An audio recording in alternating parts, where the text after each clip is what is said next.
नमस्ते। आप सबका फिर अपने साप्ताहिक कार्यक्रम में स्वागत है। प्रोफेसर अभय दुबे मेरे साथ हैं और इधर उत्तर प्रदेश की सियासत में बहुत कुछ उठापटक हो रही है, होने की संभावना है और उस पे थोड़ा बात कर लें। प्रोफेसर साहब, अभी हाल के दिनों में बहुत से स्टेटमेंट आए। आजम खान साहब के जो नजदीकी हैं, जो उनका प्रेस देखते हैं, उनका एक स्टेटमेंट आया, मुसलमानों की नाराजगी उन्होंने बताई। अखिलेश से उन्होंने कहा कि भाई वो कुछ नहीं करते हैं। उधर शिवपाल यादव जी का मोरलेस अब सर्टेन जैसा लग रहा है, क्योंकि कि वो भाजपा में जाने का करीब करीब सर्टेनिटी इसलिए लग रही है कि कल उन्होंने अपने पार्टी की इकाइयों को भी भंग कर दिया। मेरे कुछ दर्शकों को मैं बता दूं, इकाइयों को लोग इसलिए भंग कर देते हैं कि अगर इकाई नहीं भंग करेंगे तो जो कॉन्स्टिट्यूशन है उसके हिसाब से केवल प्रेसिडेंट अकेले ये डिसीजन नहीं ले सकता है। तो वो इकाइयों को भंग किया है, तो लोग ऐसा कह रहे हैं कि 19 तारीख को संभवतः मंगल का दिन होगा, क्योंकि अब तो मंगल और ये सब वो है। शिवपाल जी के भी जाने की बात बीजेपी में हो रही है। तो सबसे पहले शुरू यही कर रहे हैं कि शिवपाल जी को एक तरह से मैं बार बार मानता हूं कि इनको अखिलेश अपने साथ रख नहीं पाए, जो भी दिक्कत हो। आपको क्या लगता है शिवपाल जी का रोल अब आने वाले दिनों में क्या होगा? आनंद जी, आपके प्रश्न के दो हिस्से हैं। एक तो हिस्सा खास तौर से शिवपाल सिंह यादव और यादव परिवार के ऊपर केंद्रित है, और दूसरा आपने एक सामान्य प्रश्न पूछा है कि जो समाजवादी पार्टी का जनाधार है, जिसमें यादवों के साथ मुसलमान उसका मुख्य घटक है, वो क्या, उसकी भूमिका आगे क्या होगी। तो मेरा मानना है कि इन सब बातों के बारे में मिला जुला कर विचार करना चाहिए। शिवपाल सिंह यादव के सामने मुझे लगता है कि भारतीय जनता पार्टी में शामिल होने के अलावा और कोई चारा नहीं रह गया है, और उसके दो मुख्य कारण हैं। पहला यह है कि जब उन्होंने अखिलेश यादव से समझौता किया था, उसके बाद में अखिलेश यादव ने उनके साथ वैसा सुलूक नहीं किया जैसा सुलूक वो अपेक्षा करते थे, या हमारे और आप जैसे लोग भी अपेक्षा करते थे। जिस तरह की उदारता दिखाई जानी चाहिए थी, जिस तरीके से उन्हें उनकी हैसियत के मुताबिक जगह दी जानी चाहिए थी, जिस तरह से उनके लोगों को और उनके जो बहुत नजदीकी लोग हैं, जो हमेशा समाजवादी पार्टी से चुनाव लड़ते रहे हैं, उनको टिकट दिए जाने चाहिए थे। मान लीजिए सबको न दिए जाते तो कुछ को दिए जाते, लेकिन अखिलेश यादव ने जो अपनी राजनीति की, उसमें उन्होंने शिवपाल यादव को केवल जसवंत नगर निर्वाचन क्षेत्र में ही सीमित कर दिया, और ये संदेश दिया कि इनकी हैसियत जसवंत नगर में चुनाव लड़ने की और केवल एमएलए बनने की हैसियत है।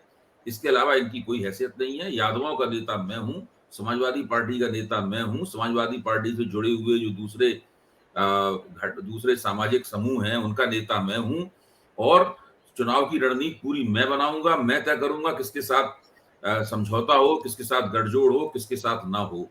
तो चूंकि उस वक्त का माहौल इस तरह का था, बिरादरी का भी दबाव था, जैसा कि हम और आप जानते ही हैं, और शिवपाल को लगातार लग रहा था कि हो सकता है कि इस बार कुछ दांव लग जाए और वो लोग सत्ता में आ जाएं। इस प्रकार की यादव, कम से कम यादवों के बीच में और मुसलमानों के बीच में तो हवा बह ही रही थी।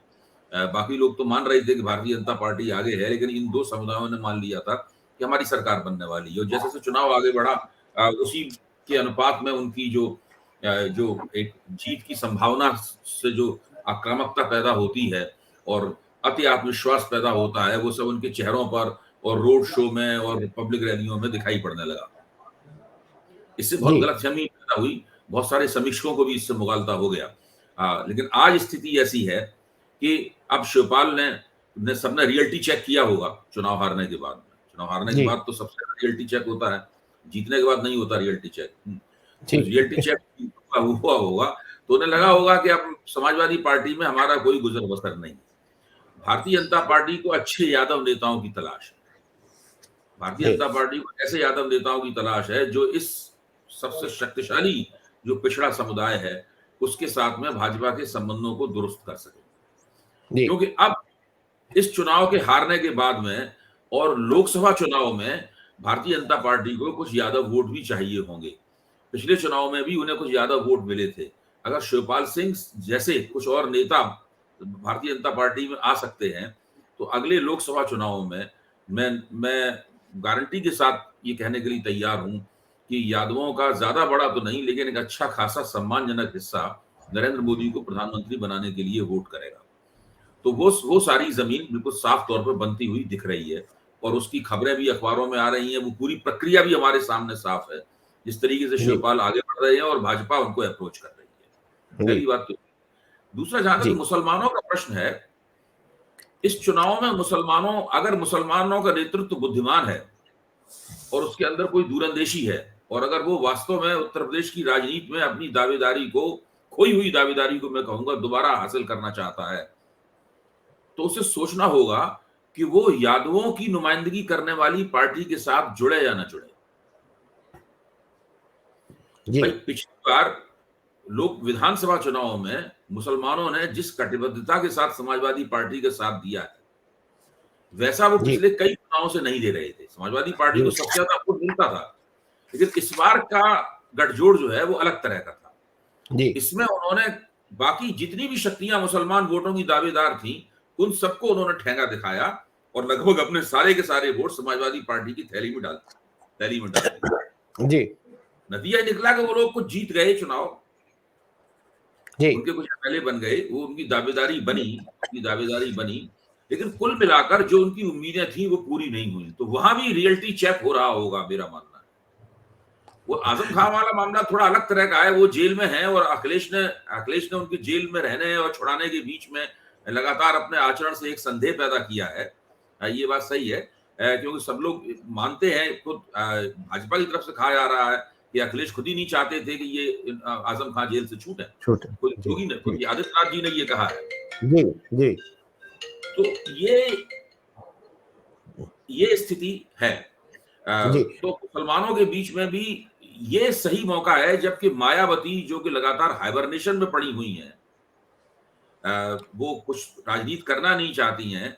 ऐसे मैं मानता हूं कि अगर मुसलमानों ने बहुजन समाज पार्टी के प्रति इतनी निष्ठा दिखाई होती और उनके साथ मुसलमानों का एक सामाजिक राजनीतिक गठजोड़ हुआ होता, तो उसके खिलाफ हिंदुओं में भाजपा के आधार क्षेत्र में उस तरह की प्रतिक्रिया नहीं होती, जिस तरह की प्रतिक्रिया समाजवादी पार्टी, एक यादव प्रधान पार्टी के साथ में जुड़ने के साथ में हुई। जी जी ये एक ऐसी स्थिति है जो, जिसको आप कह सकते हैं, ये फ्लक्स की सिचुएशन है। ये लगातार ऐसी परिस्थिति है, इसके ऊपर निगाह रखनी होगी जी कि नहीं, क्योंकि हाँ जी जा रहा है, वो क्या सोच रहा है। जी, क्योंकि प्रभु साहब एक चीज और, मतलब मैं दो तीन बहुत छोटी बातें और फिर एक लार्जर इशू पे भी आऊंगा। अभी क्या हो रहा है कि ये खुलेआम हो रहा है, जैसे ठीक है, जिनकी गलत बिल्डिंग बनी हुई है उस पर बुलडोजर चल रहे हैं, या लेकिन 10 में से, मतलब 100 में से 95% वो मुसलमानों की ही बिल्डिंग टारगेटेड हो रही है। गलत हो सकती है, लेकिन क्या ऐसा कि केवल मुसलमान गलत तरह से नक्शा पास करते हैं? क्या केवल हिंदू सारे जो हैं सबके नक्शे बिल्कुल ठीक है? नंबर एक। नंबर दो, अखिलेश यादव जी ने इलेक्शन के बाद बहुत से इश्यूज हुए। मस्जिद के सामने सीतापुर में जाके वो जो एक भगवा पहन के कोई एक साधु कुछ गाली गलौज कर रहा था, महिलाओं को, मुस्लिम महिलाओं को गाली दे रहा था। इनकी तरफ से एक भी स्टेटमेंट ऐसा नहीं आया जिससे लगे मुसलमान को कि भाई कोई है, मतलब कहीं कोई, ये कहीं साथ खड़े हुए नजर नहीं आते हैं। तो मुझे ऐसा लगता है कि अब वो मोहभंग और एक जो अखिलेश के मन में है ना, इन लोगों को है कि ये जाएंगे कहां, वो वाली स्थिति अब मेरे ख्याल में खत्म हो रही है। वो जाएंगे कहां, वो अपना रास्ता ढूंढेंगे। उन्होंने लोकसभा से इस्तीफा दे दिया है और जी विपक्ष का नेता बनना स्वीकार किया, हम सब लोगों ने इसकी सराहना की।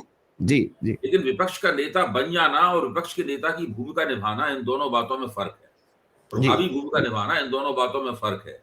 जी उनके सामने बहुत बड़ी चुनौती है। जी इन मुसलमानों ने उन्हें 100 में से 80-90 मुसलमानों ने अखिलेश को 100 मुसलमान वोटरों में से 80-90 मुसलमान वोटरों ने अखिलेश को वोट दिया। उनकी कुछ अपेक्षाएं हैं, उन अपेक्षाओं पर उन्हें खरा उतरना होगा। केवल यादव समाज की राजनीति करने से तो वो विपक्ष के नेता की भूमिका नहीं निभा सकते। उसके बाद में आप देखिए, राजभरों ने भी इनको वोट दिया है और दूसरे कई बहुत सारे पिछड़े समुदायों का स्प्लिट वोट भी उन्हें मिला है। हालांकि स्प्लिट वोट का छोटा हिस्सा मिला है, बड़ा हिस्सा भारतीय जनता पार्टी के पास गया है। जी वह ये कि मान लीजिए निषाद स्प्लिट हुए हैं या और कोई वोट विभाजित हुआ है, तो उसका एक छोटा हिस्सा समाजवादी पार्टी के पास गया है और बड़ा हिस्सा भाजपा के पास गया है। तो उस छोटे हिस्से को कैसे बड़ा किया जाए, विपक्ष की राजनीति कैसे की जाए, इस चीज के ऊपर इन्हें बहुत गहरा चिंतन करना होगा। एक सुचिंतित रणनीति बनानी होगी, 24 घंटे का राजनेता बनना होगा, लगातार सक्रिय रहना होगा, अपने संगठन को लगातार सक्रिय रखना होगा। तो ये सारे बहुत चुनौतीपूर्ण काम है और ये काम 5 वर्ष तक करने होंगे। जी ऐसा नहीं जी है कि 6 महीने की विंडो नहीं है जिसमें आप ये काम करके निकल लें और चुनाव जीत लें या हार जाएं, उसके बाद छुट्टी हो जाए। तो उन्होंने एक बहुत बड़ी विपक्ष का नेता बनना स्वीकार करके उन्होंने एक बड़ी चुनौती स्वीकार की है। उस जी चुनौती को उसकी कसौटियां बहुत कड़ी हैं जी और जी उन्हें अतीत में जाना होगा, स्वयं अपने पिता से सीखना होगा। जी देखिए जी 1984 में जबकि कांग्रेस की लहर ने सारे जी विपक्ष को धो दिया था और दिल्ली के जी अंदर बड़े-बड़े विपक्षी नेता बैठे हुए बिसूर रहे थे। उस वक़्त मुलायम सिंह ने उस मीटिंग में खड़े होके कहा था कि आप लोग इतना निराश मत होइए। हम 6 महीने के अंदर उत्तर प्रदेश में पत्ता-पत्ता, बूटा-बूटा कांग्रेस के खिलाफ कर देंगे और उन्होंने कर दिया था।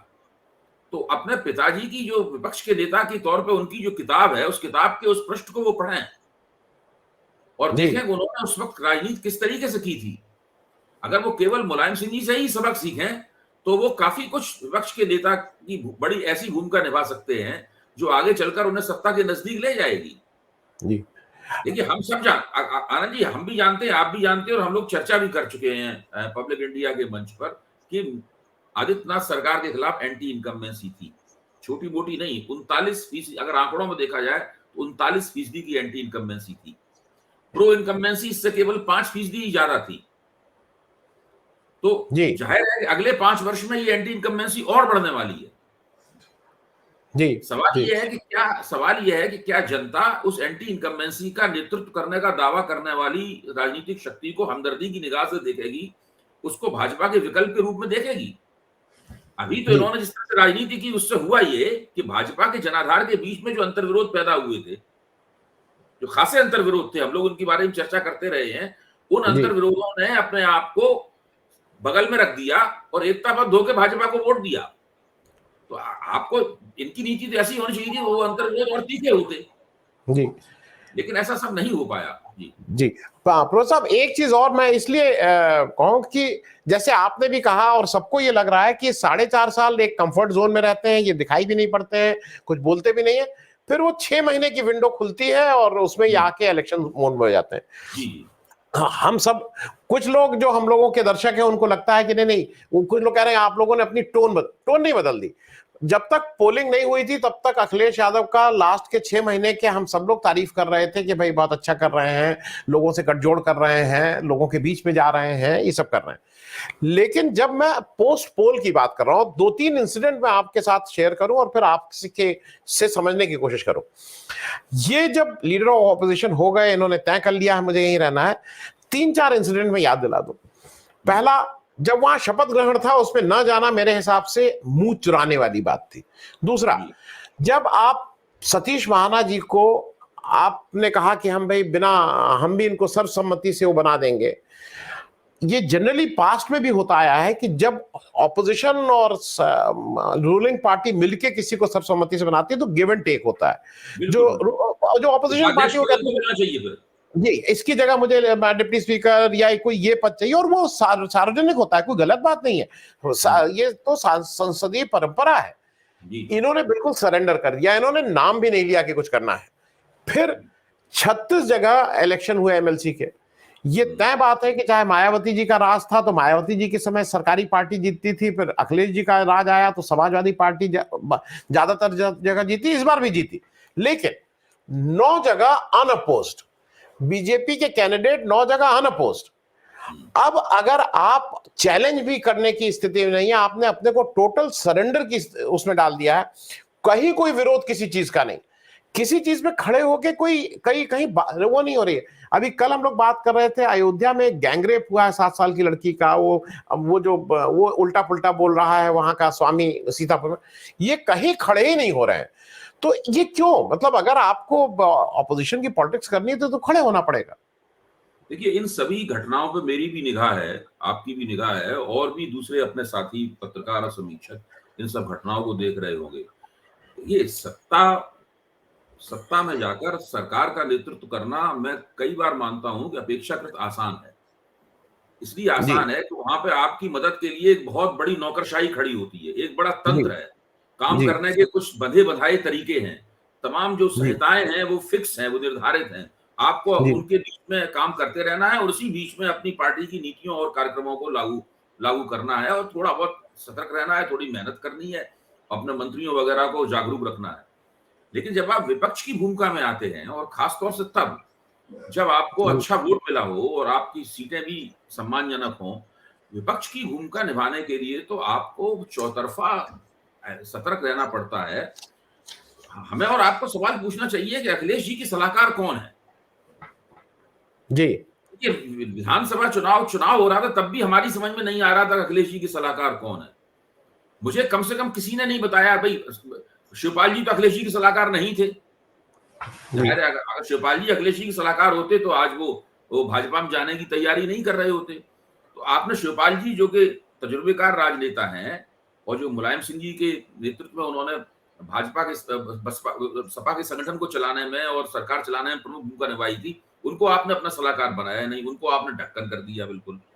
तो सवाल ये, आपके सलाहकार कौन थे? ये एक प्रश्न है, जिस प्रश्न का उत्तर मेरे ख्याल से अभी तक सार्वजनिक मंच पर मिला नहीं है। किसी जी अखबार में लिखे हुए लेख में भी नहीं समझ में आया है कि भाई इनके सलाहकार कौन है। इनका सलाहकार दो तरह के होते हैं। एक तो बैकरूम बॉयज होते हैं, जी वो कभी सामने नहीं आते, वो आपके जी बहुत से मोर्चे संभालते हैं, लेकिन वो पीछे रहते हैं। लेकिन कुछ जी बाकायदा आपके राजनीतिक सलाहकार होते हैं, आपके पॉलिटिकल लेफ्टिनेंट्स होते हैं। वो कौन है आपके पॉलिटिकल लेफ्टिनेंट्स? अगर जी चुनाव लड़ते समय पॉलिटिकल लेफ्टिनेंट्स का नाम सामने नहीं आया, तो आप विपक्ष के नेता के तौर पे तो आपको वोटों की गोलबंदी अभी नहीं करनी है, आपको तो खांटी विपक्ष की राजनीति करनी है। जी आपको आंदोलन जी की, धरने की, प्रदर्शन की, वक्तव्य की, बहस की, चुनौती की राजनीति करनी है। आपको विधानसभा में बोलना है, विधानसभा के बाहर बोलना है, आपको रैलियां आयोजित करनी है, आपको थोड़ा बहुत लाठी भी खानी है, पुलिस की चपेट भी खानी है, आपको गिरफ्तारियां देनी है, भले ही वो टोकन क्यों ना हो, और कभी कभी टोकन से आगे बढ़ के गिरफ्तारियां देनी है। आपको लाठी से आपका सिर भी एक आध बार फूटना चाहिए। ये सब होना चाहिए। तो ये सब कैसे होगा? कौन कौन इस पूरे को नियोजित करेगा? विपक्ष की राजनीति आप कैसे करेंगे? आपका रोड मैप इस मामले में क्या है? ये जी सारे प्रश्न हैं जो कि हमें, अगर हम चाहते हैं कि हम लोग लोकतंत्र के झंडा बरदार हैं और हम चाहते हैं कि उत्तर प्रदेश में लोकतंत्र जीवित रहे और जीवित ही न रहे, बल्कि मजबूती के साथ अब सामने आए, तो हम लोग सत्ता पक्ष को विपक्ष द्वारा मिलने वाली चुनौती के बारे में हमें सोचना चाहिए। जी विपक्ष को चुनौती कैसे देगा, उसका हमें अध्ययन करना चाहिए और उस पर सवाल पूछना चाहिए, जो हम जी पूछ रहे हैं। जी नहीं, एक चीज जैसे जो मैं जिस तरह से रीड कर रहा हूं, एक इन लोगों को ये लगता है कि लोग थक हार के कभी तो बीजेपी से परेशान होंगे तो मेरे पास अपने आप ही रिबाउंड में आ जाएंगे। एक तो ये गलतफहमी इनकी है। दूसरा, जो मैं रीड कर रहा हूं, ये किसी के ऊपर विश्वास नहीं कर रहे हैं। अखिलेश यादव जी का दूसरे पे विश्वास की कमी है। वो किसी पे विश्वास नहीं करते हैं। मैं दो इंसिडेंट जल्दी जल्दी आपको बता दूं। एक जयंत चौधरी साहब मेरे पास, मतलब मेरी कहीं उनसे तो बात नहीं हुई है, लेकिन उस तंत्र पे कहीं बात हुई। कुछ लोगों ने मुझसे बात कहा कि भाई आप अखिलेश जी से कहिए। मैंने कहा मेरा कोई उनसे एक्सेस नहीं है, मैं उनको जानता भी नहीं हूं। जब 2-3 चरणों के चुनाव हो गए, जयंत चौधरी बैठे हुए थे कि उनको बुलाया जाए और यूज किया जाए, दौड़ाया जाए इधर उधर। अखिलेश यादव ने उनको नहीं आने दिया। I am using a word कि उनको नहीं आने दिया। उधर तेजस्वी यादव थे जो ईस्टर्न यूपी की उस बेल्ट में इंगेज रख सकते थे, वो ठीक बोल सकते थे। अखिलेश यादव ने उनको नहीं आने दिया, नहीं बुलाया। अब इनकी दिक्कत क्या है, ये किसी भी युवा नेतृत्व को इनको लगता है वो मुझे चैलेंज ना हो जाए कल के दिन, तो ये उसको जानबूझ के ढकेल के पीछे रखते हैं। किसी नए नेतृत्व को आने नहीं देंगे। आप अकेले ही जो है जो सारा कुछ बोल रहे हैं। मैं एक चीज और जल्दी से याद दिला दूं, 85 की बात है, ये उतनी मेजॉरिटी में नहीं आई थी। कांग्रेस की सरकार बनी थी, नारायण दत्त तिवारी, फिर वीर बहादुर सिंह, फिर नारायण दत्त तिवारी चीफ मिनिस्टर बने थे। उस समय क्रांतिकारी मोर्चा या करके ऑपोजिशन ने कुछ बनाया था, कुछ स्टिच किया था, जिसमें मुलायम सिंह को लीडर बनाया था। आप आज कम से कम ओम प्रकाश राजभर और इनको रोकने के लिए कुछ तो बनाइए, उनको कुछ उसका संयोजक बना दीजिए कहीं। लेकिन ये कुछ शेयर नहीं करना चाहते, सब कुछ मेरा। ये कैसे देखिए, चले? और आपको ध्यान होगा जिस वक्त राजभर के भाजपा के साथ जुड़ने की अटकलें लग रही थी, तो राजभर ने बयान दिया था कि नहीं, हम समाजवादी पार्टी के साथ हमारा गठजोड़ है और हम उनके साथ रहेंगे। साथ में जी राजभर ने ये भी कहा था कि हम दोनों मिलकर इस वक्त विधान परिषद के चुनाव होने वाले हैं, हम लोग उसकी जी तैयारी कर रहे हैं लड़ने। जी अब जी विधान परिषद जी। के चुनाव भी हो चुके हैं, हाँ विपक्ष हाँ को इसमें कुछ नहीं मिला, विपक्ष का सूपड़ा हाँ साफ हो गया है। हाँ तो हाँ। राजभर वगैरह को भी इससे बहुत धक्का लगा होगा। देखिए ये सब लोग इनको छोड़ के चले जाएंगे जी जी और जी इनके साथ अब धीरे धीरे करके मुसलमान वोट भी उस तरीके से नहीं रहेगा जिस तरीके से पिछले चुनाव में रहा था। जी अगले जी लोकसभा चुनाव में मुसलमान वोट बटेगा, एक तरफ नहीं जाएगा। जी और अगर ऐसा हुआ तो भाजपा को चुनाव जीतने में और भी ज्यादा सुविधा होगी। यहां तक कि यादव वोट भी एक तरफा जो उन्हें इस तरह मिला है, अभी भी 60-70% यादव इन्हें मिल जाएगा, लेकिन भाजपा को मिलने वाले यादव वोटों का प्रतिशत पहले के मुकाबले लोकसभा चुनाव में बढ़ने वाला है। जी और जी जो छोटे छोटे पिछड़े पिछड़े पिछड़ी जातियों के छोटे छोटे समुदाय हैं जिनकी अपनी अपनी पार्टियां हैं, वो सब लोग भी लोकसभा चुनाव में मोदी को प्रधानमंत्री बनाने के लिए वोट दे सकते हैं। जी तो वहां पर आदित्यनाथ का चेहरा तो नहीं होगा जिससे लोगों को कुछ थोड़ी बहुत नाराजगी थी। हाँ हाँ तो लोकसभा चुनाव में इन लोगों की बहुत हालत खराब होने वाली है भाई। जी और इन लोगों को चाहिए कि लोकसभा चुनाव में अगर अपनी इज्जत बचाना चाहते हैं तो इन्हें अभी कम से कम 1-1.5 साल तक जम के विपक्ष की राजनीति करनी होगी। जी जी जैसे आपने अभी कहा, पुरानी बात आपने याद दिलाई, वही मैं कह रहा हूं कि मुलायम सिंह जी की किताब, मुलायम सिंह जी के विपक्ष के नेता के तौर पर क्या भूमिका थी, उसको ये याद करें और पुराने लोगों से पूछें भाई हम लोगों, हमारी और आपकी क्या हैसियत है। हम लोग तो पत्रकार हैं, टिप्पणीकार हैं, हम जी लोग तो हम लोगों के कहने और सुनने से तो वोट बढ़ते नहीं है। लेकिन जी और उनके पास दूसरे पुराने लोग जो हैं, हालांकि कुछ लोग नहीं रहे हैं अब, लेकिन जो पहले मोहन सिंह जी थे, छोटे लोहिया थे, ये सब लोग थे, तो उनसे इनको मिल सकता था कुछ अनुभव। लेकिन अभी भी बहुत से लोग इन्हें पुरानी बातें बता सकते हैं कि आखिरकार विपक्ष की राजनीति कैसे की जाती है। इन्होंने दरअसल विपक्ष की राजनीति की नहीं है कभी भी। जी जी। मैं प्रोफेसर साहब एक चीज और कहूंगा, जो क्योंकि जैसा आप कह रहे हैं ना, इनको तो कहीं बाहर नहीं जाना है, अपने पिताजी ही के जो बातें उसको रेप्लिकेट कर देना है। एक समय मुझे बिल्कुल ठीक से याद है, जो कास्ट बैलेंस को जिस ढंग से मुलायम सिंह हैंडल करते थे, वो एक तरफ राम शरण दास थे तो एक तरफ जनेश्वर मिश्र थे, तो और खास करके एक पर्टिकुलर कम्युनिटी की मैं बात कर रहा हूं जिससे मैं आता हूं, राजपूत। एक तरफ अमर सिंह थे और एक तरफ मोहन सिंह थे। मोहन सिंह अमर सिंह को मतलब कहते थे कहां से आ गया है, और उनके बारे में अच्छे शब्द नहीं यूज करते थे, लेकिन दोनों राजपूतों को कहीं ना कहीं मुलायम सिंह बैलेंस करके चलते थे। ये भाई साहब जो आए हैं, अच्छा इस काउंसिल इलेक्शन में 18 में, अरे 36 में 18 या 19 राजपूत जीते हैं। आपको क्या पड़ी थी कि राजा भैया के साथ आप बदतमीजी करें? वो तो अनकॉल्ड फॉर था। आप राजपूत का कोई भी वोटर हो, हालांकि बहुसंख्यक राजपूत तो जाएंगे योगी के साथ, इसमें कोई दो राय नहीं, लेकिन आपको जो नहीं भी जाने वाला उसको ठेल रहे थे, राजा भैया के साथ बदतमीजी कर रहे थे। तो मुझे एक लगता है कि वो इनको कास्ट बैलेंस करना भी नहीं आता है कहीं से। नहीं, देखिए अभी तक तो जो उन्होंने पिछड़े वर्ग की एकता का एक गुलदस्ता बनाने की जो कोशिश की थी, उसकी हम सब लोगों ने प्रशंसा की। तो हम लोगों ने उसके अंदर संभावना देखी कि एक बड़ी चीज बनने वाली है। लेकिन देखिए आपको याद होगा, आपने भी मेरी बात पर ध्यान दिया था कि जो जिस पिछड़े वर्ग की जो राजनीति अखिलेश ने चुनाव के दौरान की थी, अगर वो चुनाव जीते वो हारें, अगर चुनाव के बाद भी जारी रहती है तो उससे समाजवादी पार्टी का भविष्य और सामाजिक न्याय की राजनीति का भविष्य सुंदर होता है। और वही वही मुझे शक है, मेरा मानना है कि अगर ये चुनाव जीतते तो ये सब काम कर पाते, ये काम स्वाभाविक अपने आप ही होते। लेकिन चुनाव हारने के बाद में अब ये तमाम शक्तियों को अपने साथ रख पाएंगे, मुझे इसमें शक है। मुझे अच्छी तरह याद है कि जब मैं राजनीति को मैंने देखना शुरू किया था, उस वक्त उत्तर प्रदेश का राजपूत समाज ब्राह्मण समाज से अलग हटकर समाजवादी पार्टी को हमदर्दी की निगाह से देखता था। और इस बात पर भाजपा के रणनीतिकार काफी नाखुश रहते थे। उनकी समझ में नहीं आता था कि राजपूत हमें उस तरह से वोट, उस उत्साह के साथ वोट क्यों नहीं देते जिस तरह ब्राह्मण और बनिया वोट देते हैं। इस बार उन्होंने आदित्यनाथ के जरिए राजपूत वोटों की हमदर्दी पूरी तरीके से जीत ली, अपने ऊपर कुछ राजपूतवाद की तोहमत भी लगवा ली, लेकिन उसका उन्हें उतना राजनीतिक नुकसान नहीं हुआ, इतना राजनीतिक नुकसान होने का हम सब लोगों को अंदेशा था।